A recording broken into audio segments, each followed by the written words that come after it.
यह बात आमतौर पर कही और सुनी जाती है कि बच्चे भगवान का रूप होते हैं, लेकिन जब वही बच्चे बड़े हो जाते हैं, तो इस उनमें कौन सी वो चीज़ है जो खो जाती है, जिस कारण यह कभी नहीं कहा जाता कि सभी बड़े भी भगवान का रूप होते हैं।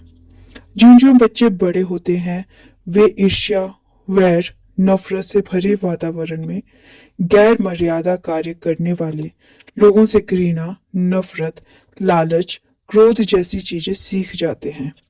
इस प्रकार की भावनाओं से युक्त होकर जब बच्चे कोई भी वस्तु अपनी जिंदगी में प्राप्त करते हैं, उसे अपनी कोशिशों का ही फल समझते हैं।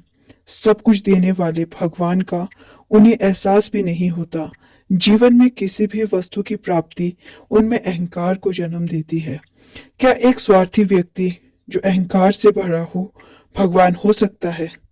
भगवान तो देने वाला होता है, लेने वाला नहीं, क्योंकि भगवान के लिए कोई भी पराया नहीं है, जिस कारण यह कभी अपने पराये का भेद नहीं करता।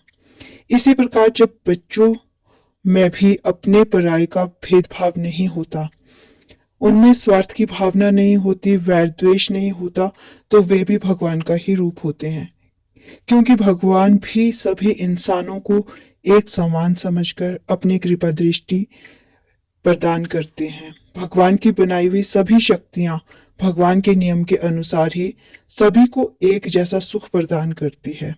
इसी प्रकार नन्हे मुन्ने बच्चे सभी को अपनी मधुर मुस्कान से खुशियां ही बांटते हैं। अब प्रश्न ये उठता है कि बड़े होने पर भी इन बच्चों को भगवान का रूप कैसे रखा जाए। यह कार्य तो पूर्णता प्रदान करने के लिए सदगुरु बाबा हरदेव सिंह जी महाराज ने बच्चों की संगतों का अभियान चलाया, ताकि बच्चों के हृदय की कोमलता को संतों महापुरुषों के प्रवचनों के द्वारा कायम रखा जा सके।